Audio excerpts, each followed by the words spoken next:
Max चुपके से चोरों का पीछा करने लगा। यह एक तरह से विडंबनापूर्ण था क्योंकि आमतौर पर चोर ही अपने शिकार का चुपके से पीछा करते थे और फिर चालाकी से उनकी जेबें काट लेते थे।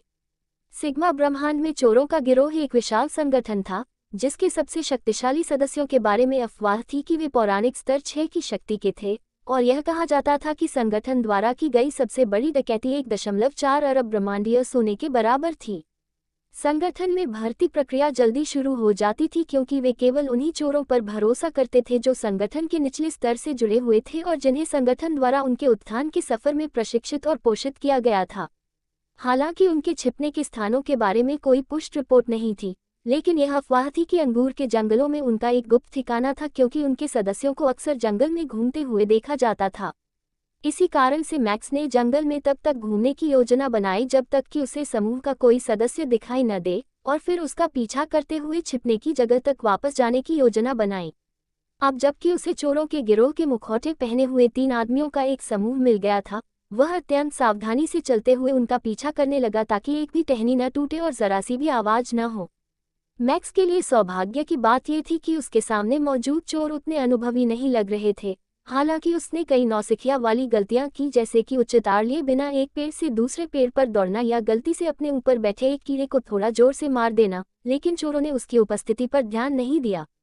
मैक्स के लिए सब कुछ सुचारू रूप से आगे बढ़ रहा था और चोरों का पीछा करते हुए 40 मिनट बाद मैक्स जंगल में एक खुले स्थान पर पहुंचा जहां एक छोटा सा गांव बसा हुआ था।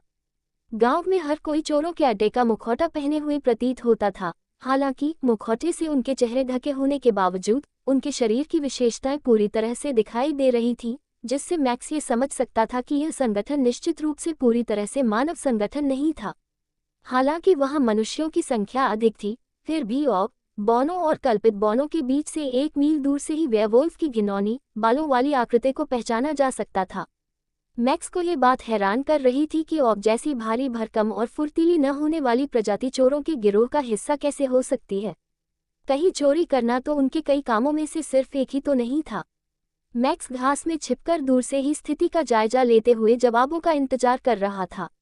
मैक्स एक अकेले सदस्य के जंगल में भटकने का इंतजार करना चाहता था, जिसके बाद मैक्स चुपके से उसे मार गिराएगा और चोरों के अड्डे वाले गांव में प्रवेश करने के लिए उसका मुखौटा चुरा लेगा। हालांकि उसकी योजना तब विफल हो गई जब एक कुनाई चाकू उसके दाहिने कान के ठीक सामने आकर लगा। BJZP मैक्स चौंक कर सीधा बैठ गया और हमलावर को ढूंढने के लिए चारों ओर देखने लगा। हालांकि उसे कोई नजर नहीं आया। बस एक दूसरा कुनाई चाकू मैक्स की ओर उड़ता हुआ आया और उसके दाहिने घुटने को छूकर निकल गया। 10 HP मैक्स को चोट लगी और उसकी थोड़ी सी HP कम हो गई, लेकिन अब उसे हमलावर की अनुमानित दिशा का पता चल गया था क्योंकि वह उससे दूर भागने लगा था। काले वस्त्रों में लिपटा एक फुर्तीला व्यक्ति मैक्स के भागने के दौरान जंगल में उसका पीछा कर रहा था, जबकि कुनाई के चाकू लगातार मैक्स के शरीर के चारों ओर उड़ रहे थे। कुनाई चाकू से बचने के लिए मैक्स को टेढ़े मेढ़े और बेतरतीब ढंग से भागना पड़ा। उसके पीछे चल रहे व्यक्ति का वार निश्चित रूप से शक्तिशाली था, लेकिन पहले स्तर पर यह इतना सटीक नहीं था कि हमेशा निशाना लगने की गारंटी दे सके, जैसा कि मैक्स ने सौभाग्य से कई वारों से खुद को बचा लिया। मैक्स को जवाबी कार्रवाई का मौका तब मिला जब वह एक घने पेड़ के पास से तेजी से गुजरा और उसे पता था कि वह क्षण भर के लिए अपने हमलावर की नजरों से ओझल हो गया है। अपनी सूझबूझ का इस्तेमाल करते हुए मैक्स अचानक रुक गया और भागने के बजाय वह बेतहाशा तेजी से पेड़ पर चढ़ने लगा। जमीन से 10 फीट ऊपर एक शाखा पर बैठा मैक्स इंतजार कर रहा था, और ठीक 20 सेकंड बाद पीछा करने वाला उसके ठीक नीचे आ गया और ये पता लगाने की कोशिश में चारों ओर देखने लगा कि मैक्स कहाँ भाग गया है। मैक्स शाखा से कूदा और हमलावर की पीठ पर जोर से गिरा। उसे दुश्मन की रीढ़ की हड्डी के टूटने की आवाज सुनाई दी। दरार प्रतिद्वंद्वी के मुंह से दर्द भरी चीख निकली। हालांकि मैक्स ने इसकी परवाह नहीं की। मैक्स ने झट से उस व्यक्ति के बगल में लटकी हुई कुनाई चाकू उठाए और उस पर बेरहमी से बार बार गर्दन पर वार करके उसे मार डाला। -100, -100, -100, -100, -400 क्रिटिकल हिट।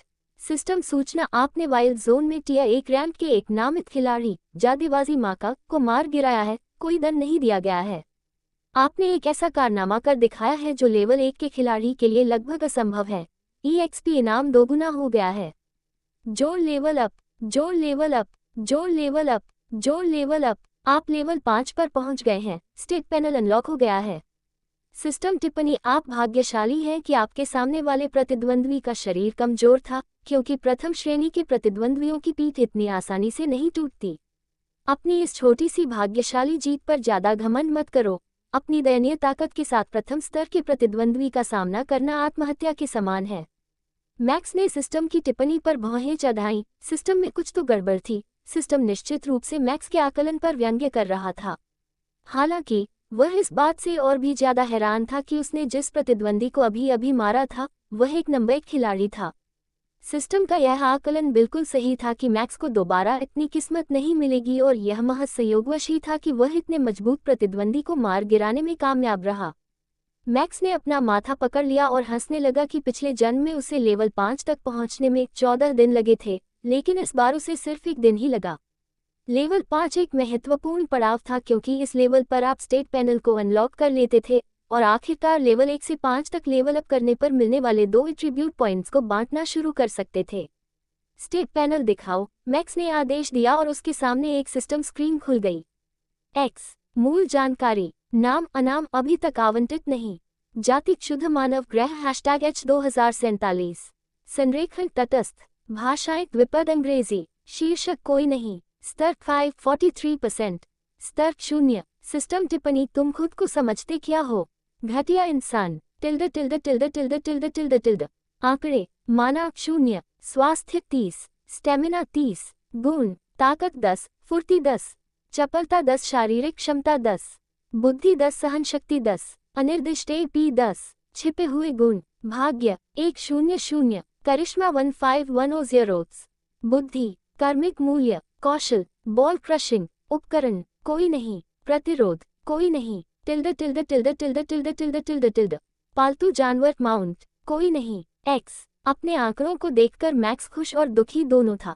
वह खुश था कि उसके सभी गुणों में कुल 10 अंक थे, जिसका मतलब था कि उसे औसत से ऊपर का इंसान माना जाता था, जबकि औसत इंसान के सभी गुणों में केवल 7 अंक होते हैं।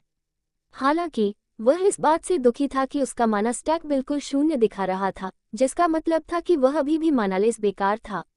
मैक्स बेहद भाग्यशाली था, क्योंकि उसने जिस चोर को अभी अभी मारा था उसने 10 तांबे के सिक्के और चोरों के अड्डे का मुखौटा गिरा दिया था, जिसका मतलब था कि मैक्स को किसी सदस्य को जिंदा पकड़ने और फिर उससे मुखौटा छीनने की अतिरिक्त परेशानी उठाने की जरूरत नहीं थी।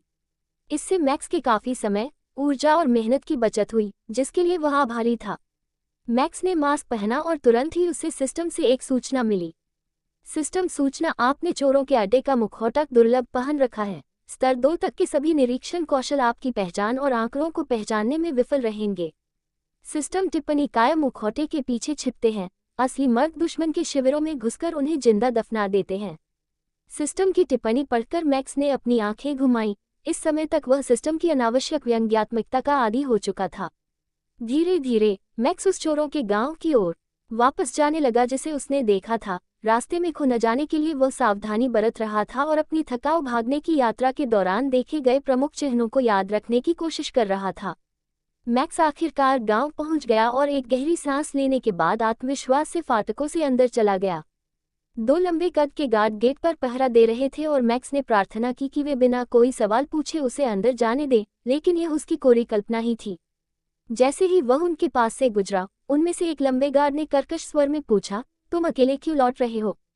तुम्हारा साथी कहाँ है? समय बीत रहा था और मैक्स को तुरंत कोई जवाब सोचना था, इसलिए उसने अपने सामान में से कुछ नकदी निकाली जो उसने मारे गए चोर से गिराई थी।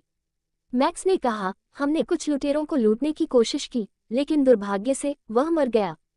कुछ देर तक अजीब सी खामोशी छाई रही, क्योंकि मैक्स अपनी जगह पर जड़वत खड़ा होकर किसी सवाल जवाब या अंदर जाने के संकेत का इंतजार कर रहा था। हालांकि गार्डों ने उसे कोई संकेत नहीं दिया। पूरे 5 मिनट की असहज स्थिति के बाद उनमें से एक ने कहा, क्या आपको हमसे कुछ पूछना है? मैक्स ने सिर हिलाकर जवाब दिया, नहीं।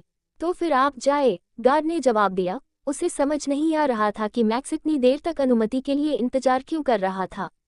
मैक्स तेजी से कदम बढ़ाते हुए गांव में दाखिल हुआ, क्योंकि अब उसे बहुत देर तक इंतजार करने की अपनी मूर्खता का एहसास हो रहा था। मैक्स, आत्मविश्वास बढ़ाओ, अगर कुछ और नहीं तो कम से कम अपनी निकम्मी प्रेमिका से झूठ बोलना तो सीख लो। चोरों के बाजार में घूमते हुए मैक्स मन ही मन सोच रहा था। मैक्स चोरों के बाजार में अपना माल बेचना इसलिए चाहता था क्योंकि वह उसके लिए सबसे सुरक्षित जगह थी। वहाँ कोई भी विक्रेता की पहचान नहीं पूछता था और चोरों के बीच ईमानदारी के कारण उसे उचित कीमत मिलती थी। सवाल सिर्फ ये था कि कहाँ बेचा जाए और क्या यहाँ बेचना सुरक्षित था। मैक्स चोरों द्वारा बनाए गए गांव से प्रभावित हुआ क्योंकि वहां लोहार की दुकानों से लेकर औषधि की दुकानों तक और यहां तक कि एक छोटा बार रेस्तरां भी था। वहां एक सभ्य व्यवस्था थी और सभी लोग एक दूसरे से अत्यंत विनम्रता से बात करते थे। गुमनामी का सबसे बड़ा फायदा ये था कि सभी के साथ समान और सम्मानजनक व्यवहार किया जाता था, क्योंकि कोई भी किसी को अपमानित करने की हिम्मत नहीं कर सकता था, क्योंकि कोई नहीं जानता था कि कौन कौन है। वास्तव में भीड़भाड़ वाले शहर की तुलना में ये रहने और घूमने फिरने के लिए कहीं बेहतर जगह थी और जंगल के बीचों बीच स्थित होने के कारण यहाँ की हवा भी कहीं अधिक ताज़ा थी। मैक्स इधर उधर घूम रहा था तभी उसने शहर के केंद्र में बने छोटे से मंच से एक तेज आवाज सुनी, साथियों ध्यान दें, एक प्राचीन उल्कापिंड स्थल की खोज की गई है। हमें उल्कापिंड खोदने और निकालने के लिए श्रमिकों की आवश्यकता है और इस काम के लिए प्रतिदिन एक चांदी का सिक्का दिया जाएगा। इच्छुक व्यक्ति अभी पंजीकरण करा सकते हैं। सिस्टम सूचना अचानक आया कार्य। खोज का विवरण एक कथित प्राचीन उल्कापिंड स्थल पर खनन कार्य। पुरस्कार एक चांदी दिन। अतिरिक्त पुरस्कार कोई नहीं। कार्य अनुबंध 2 दिन 10 दिन वैकल्पिक। स्वीकार करना हाँ नहीं। सिस्टम टिप्पणी तुम केवल तुच्छ और निरर्थक श्रम के लिए ही उपयुक्त हो, इस अवसर का लाभ उठाओ। मैक्स ने इस बारे में सोचा और फिर उसे एहसास हुआ कि इस ऑपरेशन में शामिल होना एक अच्छा विचार है। तनख्वाह के अलावा यह उसके लिए अन्य चोरों से बातचीत करने और बाजार में सामान बेचने के जोखिमों के बारे में जानने का मौका था, जो दांव पर लगी रकम को देखते हुए काफी उपयोगी साबित होगा। मैक्स का मानना था कि जरूरत से ज्यादा सावधानी बरतने में कोई बुराई नहीं है और इसलिए उसने कम से कम 2 दिनों के कार्य समय के साथ इस कार्य को स्वीकार कर लिया। उसने जो सिक्के जमा किए थे उनसे उसने मोटल में एक कमरा बुक किया और कल के कार्य दिवस से पहले सोने की कोशिश करते हुए एक बियर और शाकाहारी करी का अच्छा भोजन किया। अगले दिन उल्कापिंड खनन स्थल गांव से पैदल चलकर 3 घंटे की दूरी पर था और जिस तरह से हालात दिख रहे थे उससे मैक्स समझ गया कि शायद उसे आज रात जंगल में एक अस्थायी शिविर में रहना पड़ेगा, क्योंकि उसने कई चोरों को अपनी पीठ पर शिविर उपकरण ले जाते हुए देखा था। ये बात समझ में आती थी क्योंकि प्रतिदिन 6 घंटे आने जाने में बर्बाद करना समय और बहुमूल्य ऊर्जा की पूरी तरह से बर्बादी थी। रास्ते में स्थानीय साहसी लोगों से कुछ मुठभेड़ें हुई, लेकिन वरिष्ठ चोरों ने उनसे तुरंत निपट लिया क्योंकि इस बात का कोई सुराग नहीं बचा था कि चोरों का गिरोह एक बड़े पैमाने पर अभियान की योजना बना रहा था। जब समूह कथित स्थान पर पहुंचा तो मैक्स ने अपनी भौहें ऊपर उठाई क्योंकि जली हुई मिट्टी और लगभग 40 मीटर के दायरे में कोई वनस्पति न उगने के अलावा ऐसा कुछ भी नहीं था जो ये संकेत देता हो कि कई साल पहले इस स्थान पर कोई उल्कापिंड गिरा था। वहां कोई बड़ा गड्ढा नहीं था, कोई प्रभाव क्षेत्र नहीं था, केवल 40 मीटर का एक छोटा सा खुला क्षेत्र था। चूंकि मैक्स यहाँ खजाने की खोज करने नहीं आया था, इसलिए उसने इस बारे में ज्यादा नहीं सोचा, बल्कि आसपास के मजदूरों से हल्की फुल्की बातचीत करते हुए उसे सौंपे गए खुदाई के काम पर ही ध्यान केंद्रित किया। मैक्स को एक फावड़ा दिया गया था, जबकि कुछ अन्य स्वस्थ दिखने वाले खनिकों को कुल्हाड़ी दी गई थी क्योंकि आश्चर्यजनक रूप से जमीन को तोड़ना मुश्किल था, जिसमें 70% चट्टानें और 30% रेत थी। मजदूरी का काम निश्चित रूप से कठिन था और काम शुरू करने के कुछ ही मिनटों में मैक्स को समझ आ गया कि जिस तरह का काम वे कर रहे थे उसके लिए एक चांदी का सिक्का अपर्याप्त था। अगर उसे विकल्प दिया जाए तो वह इसे प्रतिदिन 10 चांदी के सिक्कों के लिए भी नहीं करेगा। हालांकि ज्यादातर चोर अपने आप में ही रहते थे और मैक्स को या तो ठंडा जवाब देते थे या पूरी तरह से अनदेखा कर देते थे, लेकिन आखिरकार उसे एक बातूनी कुल्हाड़ी चलाने वाला खनिक मिल गया जो उसकी संगति पाकर खुश था। यार, ये दुनिया बहुत मुश्किल है। ये लोग रहने और 2 वक्त का खाना देने के लिए दिन में 20 कांसे के सिक्के लेते हैं।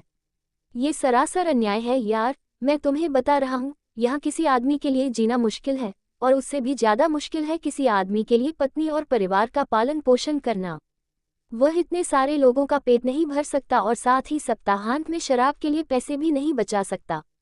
क्या सोचते हो यार? चोर ने जिस लहजे में बात की उसे मैक्स सबसे अच्छी तरीके से आयरिश लहजा बता सकता था।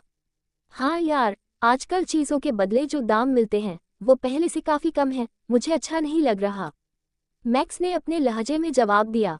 नहीं यार, वे तुम्हें कभी धोखा नहीं देंगे, हम चोरों में भी ईमानदारी होती है, ये बात कभी मत भूलना। अगर आप यहाँ कोई कीमती सामान भी बेचते हैं तो वे आपको उचित कीमत देंगे और एक भी सवाल नहीं पूछेंगे। मैं इस बात की गारंटी दे सकता हूँ।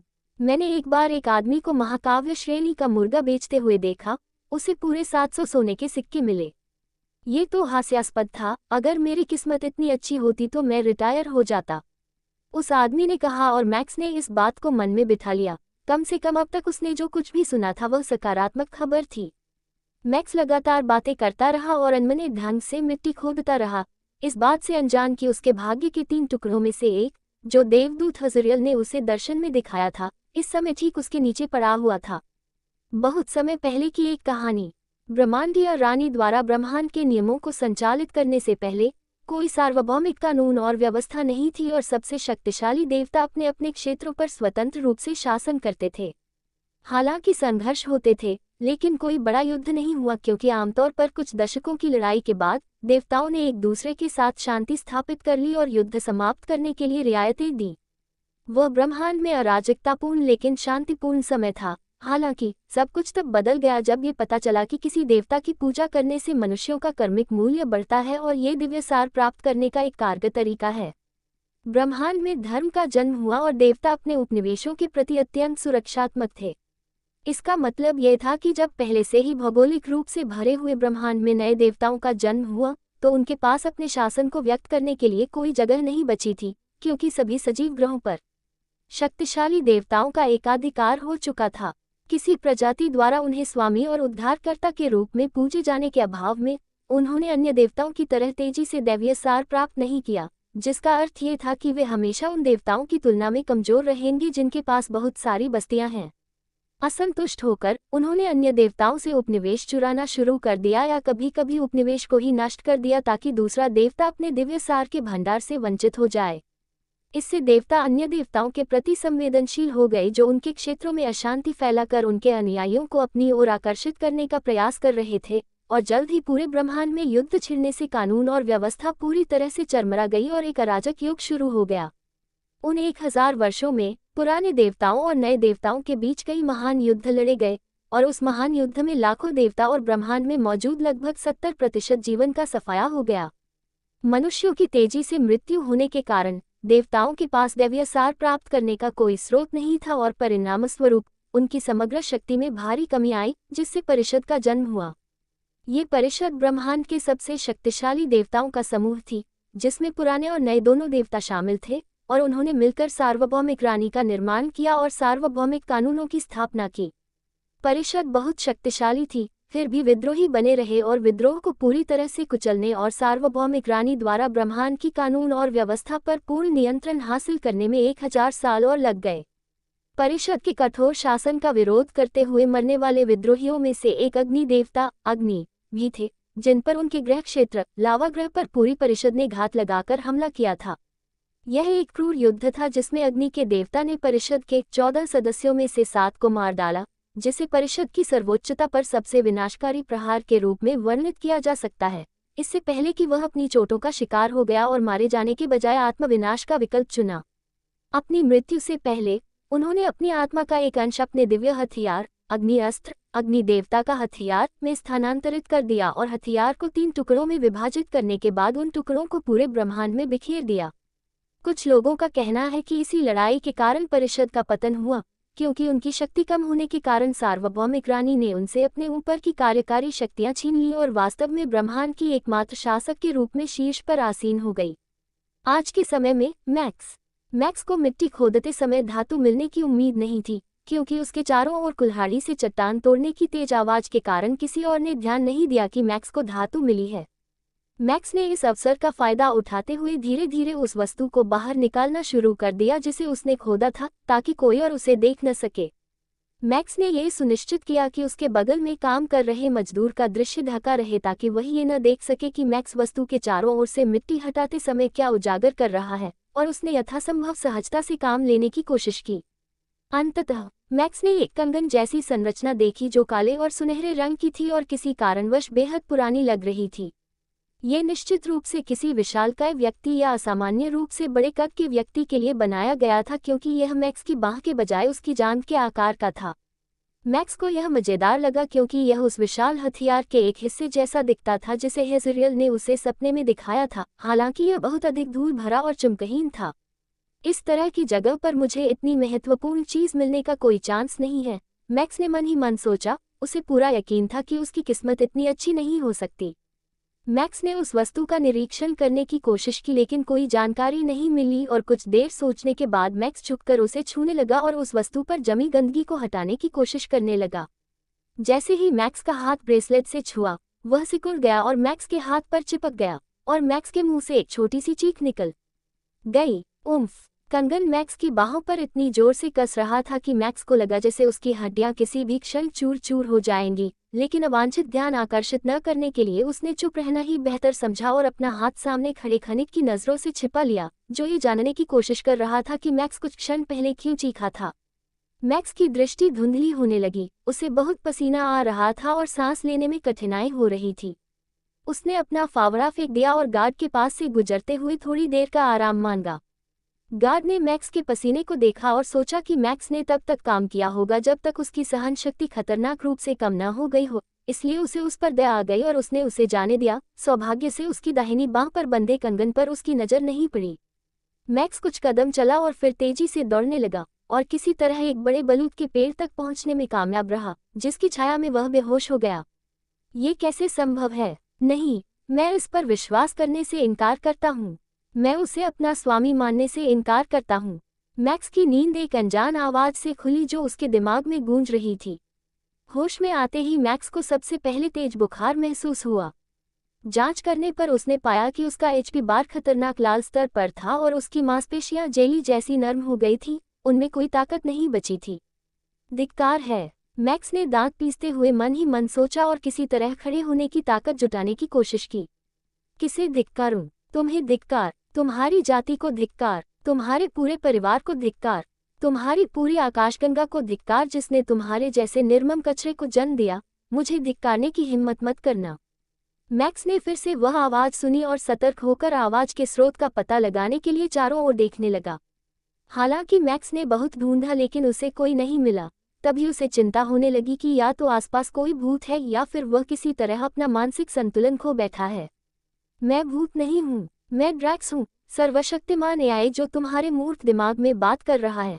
मैं एक ऐसा प्राणी हूँ जिसे शक्तिशाली देवता भी अपने निजी सहायक के रूप में रखना चाहते हैं और एक ऐसा अस्तित्व जो आमतौर पर तुम्हारे जैसे निम्न स्तर के कचरे को एक पल के लिए भी देखना नहीं चाहेगा। मेरे पास एक पर्सनल AI है। कैसे? मैक्स ने बुदबुदाते हुए कहा। वह इस स्थिति से स्पष्ट रूप से हैरान था। व्यक्तिगत कृत्रिम बुद्धिमत्ता एक ऐसी विलासिता थी जो केवल छठे स्तर और उससे ऊपर के देवताओं को सार्वभौमिक रानी द्वारा उनके राज्याभिषेक पर प्रदान की जाती थी। उसके भाई के पास व्यक्तिगत AI गाया था, वही AI जो ओमेगा की पूरी ट्यूटोरियल दुनिया को चलाता था, खोजों से लेकर खिलाड़ी डेटाबेस तक सब कुछ नियंत्रित करता था और उनकी गतिविधियों की निगरानी करता था। इस संदर्भ से ही कोई यह समझ सकता है कि ब्रह्मांड में एक व्यक्तिगत AI कितनी शक्तिशाली है और किसी तरह मैक्स इस समय एक AI से बात कर रहा था और वह भी अपने ही दिमाग के अंदर से, मानो AI उससे बंधा हुआ हो। हाँ, मैं रहस्यमय तरीके से तुमसे बंध गया हूँ, क्या तुम इस पर विश्वास कर सकते हो? जब मेरे स्वामी अग्नि के शक्तिशाली देवता की मृत्यु हुई तो उन्होंने मुझे अपने हथियार के इस हिस्से के भीतर रख दिया और अपनी इच्छा मुझ पर सौंप दी कि जब कोई योग्य देवता अपने खजाने पर दावा करने आए तो मैं स्वयं को उससे जोड़ लूं और परिषद के पतन के उद्देश्य को आगे बढ़ाऊं। पिछले 50 शताब्दियों में 26,000 से अधिक व्यक्तियों ने मुझ पर अपना अधिकार जमाने का प्रयास किया। हालांकि मैंने उन सभी को अयोग्य समझा और उन्हें माना विष से मार डाला। 24 छठे स्तर के देवता, 12,000 से अधिक 5वें स्तर के शक्तिशाली प्राणी और अनगिनत चौथे स्तर के उन्नत प्राणी मुझे पाने की कोशिश में मारे गए। फिर भी अंत में भाग्य ने मुझे तुम्हारे जैसे मूर्ख, शून्य स्तर के कमजोर प्राणी से बांध दिया है। ये कितना हास्यास्पद है कि किसी के पास शून्य माना हो, वह पूरी तरह से मानाहीन और बेकार हो। तुम अभी तक जिंदा कैसे हो? तुम मेरे स्वामी बनने के लायक नहीं हो। जिस क्षण तुमने मुझे छुआ, उसी क्षण से मैं तुम्हें मारना चाहता था, लेकिन मैं तुम्हारी ऊर्जा की नसों को जहरीली ऊर्जा से नहीं भर सकता।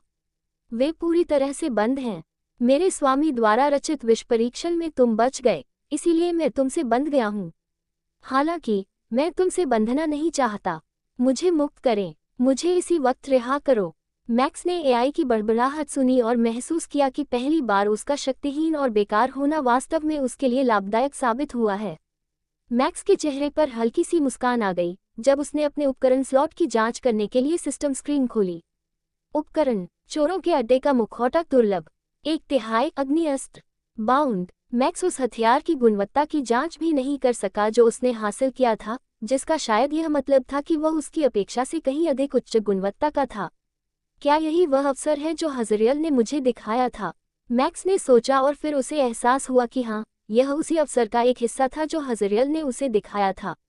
हज़रियल ने मैक्स से अग्नि अस्त्र का पूरा रूप प्राप्त करने के लिए कहा था, लेकिन मैक्स के पास उस समय उस हथियार का केवल 1/3 हिस्सा ही था। फिर भी यह उसके भाग्य को हमेशा के लिए बदलने की दिशा में एक ठोस प्रगति थी। मैक्स ने अपने गले में हरे पंखों वाले देवदूत के हार को कसकर पकड़ते हुए आकाश की ओर देखा और कहा, क्या तुम मुझे देख रहे हो, हज़रियल? यह उसके लिए एक बड़ा क्षण था, लेकिन ड्रैक्स ने अचानक आकर इसे बाधित कर दिया। सब खत्म हो गया, सब कुछ खत्म हो गया। मैं खुद को नष्ट करना चाहती हूँ, कृपया मुझे खुद को मार डालने दो, मैं इस अपमान को सहन नहीं कर सकती। एक उन्नत एआई जो एक टियर 0 लड़के से जुड़ा हुआ है। मैक्स ने फ्राउनिंग करते हुए कहा, देखो ड्रैक्स, शांत हो जाओ, हम दोनों एक टीम बन सकते हैं। मुझे अपने बदले के बारे में बताओ और मैं तुम्हें अपने बदले के बारे में बताऊंगा। चलो मिलकर एक दूसरे को अपना बदला पूरा करने में मदद करें। मेरी मदद करो और मैं वादा करता हूँ कि बदले में तुम्हारी मदद करूंगा। अरे बाप रे, एकदम घटिया किस्म का जीव मुझसे मदद मांग रहा है। मदद करो, कोई मदद करो। भाड़ में जाए, चिल्लाना बेकार है, मुझे सुनने वाला सिर्फ ये बेवकूफ़ी है। ड्रैक्स ने स्पष्ट व्यंग्य के साथ कहा। अरे अरे अरे, तुम किसे सिर्फ कह रहे हो? मैं, महेंद्र राजपूत का बेटा मैक्स राजपूत, कभी किसी औरत पर फिदा नहीं हुआ। मैक्स ने बड़े ही आत्मविश्वास भरे लहजे में जवाब दिया। PFFT, हा हा हा हा हा, तुम एक मजाकिया लड़के हो। तुम अपनी गर्लफ्रेंड के लिए बिल्कुल दीवाने हो। ऐसे में किसी भी मंगलवार को उसे इतनी महंगी घड़ी देकर सिर्फ इसलिए माफ़ी मांग रहे हो कि तुमने उसका फ़ोन नहीं उठाया। ये तो SIMP जैसा व्यवहार है। और हाँ, ये दिखावा मत करो कि तुमने पिछले 7 दिनों में अपना हर खाली पल उस परी जैसी स्त्री हज़रियल के आकर्षक शरीर के पीछे छिपी कल्पना करने में नहीं बिताया है। ओह हाँ, तुम भी उस पर फिदा हो। वैसे, सच कहूँ तो तुम बहुत सी महिलाओं पर फिदा हो, लेकिन रुको, मैक्स चीखा, उसका चेहरा सांस लेने में गंभीर तकलीफ के कारण लाल हो गया था। उस शापित कृत्रिम बुद्धिमत्ता ने मानो उसकी सारी यादें पढ़ ली थीं और उन्हीं का इस्तेमाल उसके खिलाफ कर रही थी। भला वह उस प्राणी के सामने बहस कैसे जीत सकता था जो उसकी यादों को खुली फाइल की तरह पढ़ सकता था? हाँ हाँ हाँ हाँ, मैक्स के दिमाग में ड्रैक्स पागलों की तरह हंस रहा था और बच्चा वाक रह गया था।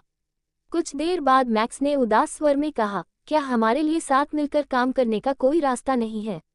ड्रैक्स की हंसी रुक गई और काफी देर तक सन्नाटा छाया रहा, जिसके बाद उसने जवाब दिया, देखो बच्चे, तुम एक अच्छे इंसान हो। मैंने तुम्हारी यादें पढ़ी हैं और मैं तुम्हारे चरित्र की पुष्टि कर सकता हूँ कि तुम एक अच्छे व्यक्ति हो। यह अच्छी बात है, लेकिन साथ ही एक बड़ी समस्या भी है, क्योंकि यह ब्रह्मांड तुम्हारे जैसे भले इंसान के लिए बहुत ही क्रूर जगह है।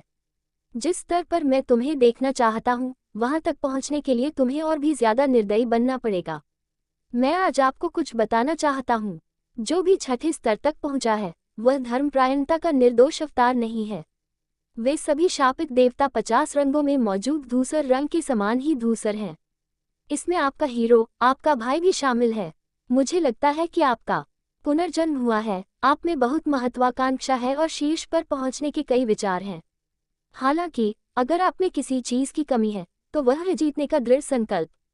जब तक आप टियर 6 तक नहीं पहुंच जाते, तब तक आप मेरी कोई मदद नहीं कर सकते, और हालांकि मैं उस यात्रा को जल्दी पूरा करने में आपकी मदद कर सकता हूं, लेकिन मैं केवल एक शर्त पर ही आपकी मदद करूंगा।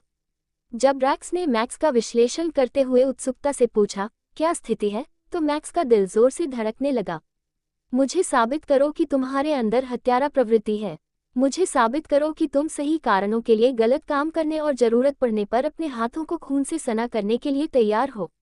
यदि आप मेरी सहायता, मेरे असीम ज्ञान और अग्नि अस्त्र के इस भाग की क्षमताओं तक पहुंच चाहते हैं, तो आपके लिए एक परीक्षा है जिसे आपको पूरा करना होगा। इस परीक्षा में आपको अपनी प्रेमिका सोफी की निर्मम हत्या करनी है। मैंने तुम्हारी पिछली यादें देखी हैं और मैं जानता हूं कि तुम इस जीवन में उसे कैसे अपमानित करना चाहते हो, लेकिन उसने जो अपराध किए हैं, उसके लिए उसे मिलने वाली उचित सजा मृत्युदंड ही होनी चाहिए। आपके पिछले जीवन में जिन लोगों ने आपको नकारात्मक रूप से प्रभावित किया है, उनमें से उसका प्रभाव सबसे अधिक रहा है। उसे मार डालो और मुझे साबित करो कि तुम में वाकई 10 गुना भलाई और 1000 गुना बदला लेने की क्षमता है। मुझे साबित करके दिखाओ कि तुम्हारे अंदर जीतने की प्रबल इच्छा शक्ति है। इस कार्य को पूरा करने के लिए आपके पास 2 दिन का समय है। मैं किनारे से ही सब कुछ देखूंगा, आपको कामयाबी मिले। उद्धरण चिन्ह। ड्रैक्स ने ये स्पष्ट कर दिया था कि मैक्स को उसका समर्थन हासिल करने के लिए क्या करना होगा और उसे ऐसा करने के लिए एक समय सीमा भी निर्धारित कर दी थी। इसका मतलब यह था कि उसे फिलहाल अपने सामान को बेचकर पैसे कमाने का विचार छोड़ना पड़ा और पहले ड्रैक्स के मिशन को पूरा करने पर ध्यान केंद्रित करना पड़ा। मन ही मन जल्दी से हिसाब लगाने के बाद मैक्स को एहसास हुआ कि अगर वह काफ़ी मेहनत करे तो वह अभी भी विश्वविद्यालय में प्रवेश के लिए समय पर पहुंच सकता है, हालांकि इसे निश्चित रूप से उसके शेड्यूल पर दबाव पड़ेगा। मैक्स को पुराने एआई द्वारा उसके लिए तैयार किया गया परीक्षण खास पसंद नहीं आया, लेकिन वह ये भी जानता था कि ये देवदूत हज़रियल द्वारा उसे दिखाए गए भाग्य का एक हिस्सा था, जिसका अर्थ था कि उसे अपने भाग्य को बदलने के लिए किसी भी तरह इसकी शक्ति को वश में करना होगा। किस्मत मेरे साथ इतनी बेरहमी क्यों बरत रही है? हज़रियल, मैं न तो हत्यारा हूँ और न ही हत्यारा बनने की ख्वाहिश रखता हूँ, मैक्स ने झुंझलाहट में पूछा। हालांकि उसने इस विचार पर ज़्यादा देर तक ध्यान नहीं दिया क्योंकि अब समय बहुत महत्वपूर्ण था। अपने सिस्टम स्क्रीन मेनू से उसने तुरंत ही अपने चल रहे मिशन को छोड़ दिया और खनन मिशन को बीच में ही बंद कर दिया क्योंकि सिस्टम ने उसे सूचित किया था कि उसने हस्ताक्षरित अनुबंध का उल्लंघन किया है और अनुबंध क्षतिपूर्ति के रूप में 2 चांदी के सिक्के देने होंगे। मैक्स के पास नकदी के रूप में 2 चांदी के सिक्के न होने के कारण वह कार्य अनुबंध उल्लंघन के लिए जुर्माना नहीं भर सका और अनुबंध उल्लंघन और अगले 2 दिनों के लिए शुल्क भुगतान में विफलता के परिणामस्वरूप उसे 50% शक्ति की कमी दी गई। इसके परिणामस्वरूप मैक्स को अपनी ताकत का एक बड़ा हिस्सा खत्म होता हुआ महसूस हुआ, क्योंकि उसका दिमाग सुन्न हो गया और उसे ऐसा लगा जैसे वह एक छोटा बच्चा हो जो अचानक एक वयस्क के शरीर को हिलाने की कोशिश कर रहा हो, क्योंकि उसे अपने शरीर का वजन संभालना बहुत मुश्किल लग रहा था। बेवकूफ मैक्स, जब तुम एक छोटे बच्चे की तरह कमजोर हो जाओगे तो सोफी को कैसे मारोगे? इस कमजोर हालत में एक बेवकूफ औरत तुम्हें आसानी से हरा देगी। मैक्स ने बिना सोचे समझे चल रहे काम को रद्द करने के लिए खुद को कोसना शुरू कर दिया। हालांकि 2 चांदी के सिक्के कोई बहुत बड़ी दौलत नहीं थे, मैक्स के पास उस समय इतनी नकदी नहीं थी, हालांकि उसने अपने भंडार में लाखों सोने के मूल्य के उत्पाद जमा कर रखे थे। हालांकि मैक्स खुद पर गुस्सा था, लेकिन उसने गिरे हुए मसालों पर रोने के बजाय आगे आने वाले काम पर ध्यान केंद्रित करने का फैसला किया। तेजी से शहर की ओर वापस जाने के लिए कदम बढ़ाते हुए मैक्स ने केवल चलने के दौरान ही अपने शरीर पर जोर डाला और अपनी सहनशक्ति को पूरी तरह से खपा दिया। उसे सिग्मा से लॉग आउट करने के लिए सुरक्षित क्षेत्र में वापस जाना आवश्यक था क्योंकि वाइल्ड जोन के अंदर टियर 0 पर लॉग आउट करने की अनुमति नहीं थी। शहर वापस लौटने के लिए यह उसके लिए 16 घंटे की एक कष्टदायक पैदल यात्रा थी, और हालांकि उसने जंगल में अपने ऊर्जावान प्रवेश के दौरान मुर्गियों से बदला ले लिया था, लेकिन बाहर निकलते समय उसे उनसे सक्रिय रूप से बचना पड़ा ताकि सुरक्षित क्षेत्र के बाहर एक दुखद मौत न हो जाए। सिग्मा में ब्रह्मांड को 3 मुख्य क्षेत्रों में विभाजित किया गया था: सुरक्षित क्षेत्र, जंगली क्षेत्र और युद्ध क्षेत्र। सेफ जोन वे क्षेत्र थे जो सार्वभौमिक रानी द्वारा शासित थे और उस क्षेत्र के चारों ओर एक सक्रिय आत्मा अवरोध था, जिसका अर्थ था कि मृत्यु पर कोई भी वस्तु नहीं गिरती थी और जीवन अनुभव की कोई हानि नहीं होती थी। किसी क्षेत्र को सुरक्षित क्षेत्र तभी माना जाता था जब वह सार्वभौमिक खेल सिग्मा का हिस्सा होता था, क्योंकि हालांकि निजी संगठन आत्मा अवरोध खरीद सकते थे, लेकिन जब तक उनके पास बेनियोक्रे जैसे जीवन के देवता द्वारा पुनरुत्थान का जादू नहीं किया जाता था, तब तक मृतकों को बिना किसी स्मृति विशेषता के हानि के पूरी तरह से पुनर्जीवित करना एक ऐसी कला थी जिसमें केवल सार्वभौमिक रानी ही निपुण थी। सुरक्षित क्षेत्र के अंदर किसी व्यक्ति की सुरक्षा की गारंटी स्वयं सार्वभौमिक रानी द्वारा दी जाती थी। यही कारण है कि यदि कोई सुरक्षित क्षेत्र में मर जाता था तो उसे मुफ्त में पुनर्जीवित कर दिया जाता था और उसकी मृत्यु के कारण की जांच स्थानीय अधिकारियों द्वारा की जाती थी। दूसरी ओर वन्य क्षेत्र वे इलाके थे जहां सार्वभौमिक रानी का कोई अधिकार क्षेत्र नहीं था। इन क्षेत्रों में मृत आत्माओं को तत्वों के भ्रष्ट होने से बचाने के लिए एक सक्रिय आत्मा अवरोध तो था, लेकिन कोई सक्रिय मध्यस्थता नहीं थी।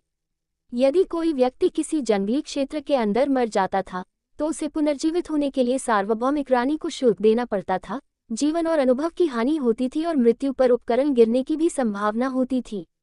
सैद्धांतिक रूप से कोई व्यक्ति एक जंगली क्षेत्र और एक सुरक्षित क्षेत्र के भीतर अनगिनत बार मर सकता है और फिर भी वही व्यक्ति बना रहेगा क्योंकि सार्वभौमिक रानी ने पूर्ण पुनरुत्थान किया है।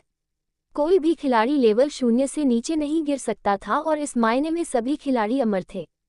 हालांकि ब्रह्मांड में एक तीसरा क्षेत्र भी था जिसे युद्ध क्षेत्र यानी वास्तविकता कहा जाता था। निजी ग्रह, अंतरिक्ष स्टेशन और सिग्मा के बुनियादी ढांचे का हिस्सा न होने वाली हर चीज को युद्ध क्षेत्र माना जाता था। युद्ध क्षेत्रों में होने वाली मौतें वास्तविक और स्थायी होती थीं और यद्यपि पुनरुत्थान का जादू करने में सक्षम पुजारी चिकित्सक किसी व्यक्ति को पुनर्जीवित कर सकता था यदि उसकी आत्मा अभी तक विलीन नहीं हुई थी, लेकिन पुनर्जीवित व्यक्ति कभी भी वही व्यक्ति नहीं रहता था क्योंकि उसके जीवन की स्मृति और व्यक्तित्व के कुछ हिस्से पुनर्जीवित होने पर हमेशा के लिए खो जाते थे। सैद्धांतिक रूप से पुनर्जीवन अनंत बार किया जा सकता है, लेकिन युद्ध क्षेत्र में पुनर्जीवन की सीमा सभी जातियों के सभी व्यक्तियों के लिए 3 पर देखी गई है। कोई चाहे कितनी भी कोशिश कर ले, किसी को भी चौथी बार पुनर्जीवित नहीं किया जा सकता।